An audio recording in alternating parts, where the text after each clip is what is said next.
বিলম্বে ইফতার করবেন না কখনো। এক নম্বর, দেরি করে ইফতার করা নিষিদ্ধ। ইহুদিরা দেরি করে ইফতার করে। লা ইয়াযালুন নাসু আলা খাইরিন মা আজ্জালুল ফিতরা। বিশ্বনবী বলেছেন, এই উম্মত যতদিন আগে আগে ইফতার করবে, এই উম্মতের কপাল থেকে কল্যাণ কেউ ছিনিয়ে নিতে পারবে না। চিল্লায় বলেন ঠিক না? আযানের জন্য বসে থাকবেন না, সময় দেখবেন।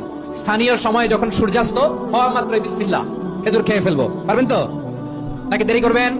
বাংলাদেশে একটি বেদাত চালু আছে যে ইফতারের নির্ধারিত সূর্য ডোবার নির্ধারিত সময়ের 3 মিনিট পরে আমরা ইফতারি করে থাকি, যা সরাসরি রাসূলের সুন্নাতের খেলাফ। রাসূল সাল্লাল্লাহু আলাইহি ওয়াসাল্লাম বলছেন, ততদিন তোমরা কল্যাণের মধ্যে থাকবে যতদিন তোমরা তাড়াতাড়ি ইফতার করবে। আরেক হাদিসে বলছেন, ইহুদি খ্রিস্টানরা দেরিতে ইফতারি করে, তোমরা তাড়াতাড়িতে ইফতারি করো। সূর্য ডুবা মাত্রই ইফতারি করো। ইফতারিতে যারা দেরি করবে তারা রাসূলের সুন্নাতকে অপমান করবে, তারা রাসূলের এই কথাকে অপমান করবে, তারা ইহুদি খ্রিস্টানদের সাথে সাদৃশ্য রাখবে। সূর্য ডুবার সাথে সাথে ইফতারি করতে হবে। সতর্কতার খাতিরে 1 মিনিট, 2 মিনিট, 3 মিনিট দেরি করবো, এগুলো ফালতু কথা, অকেজো কথা, অচল কথা, বাতিল কথা, অগ্রহণযোগ্য, ন্যাক্কারজনক, ঘৃণিত কথা। সূর্য ডুবার সাথে সাথে, সময় হওয়ার সাথে সাথে ইফতার করতে হবে। রাসূল সাল্লাল্লাহু আলাইহি ওয়াসাল্লামের নির্দেশ এবং সুন্নাহ।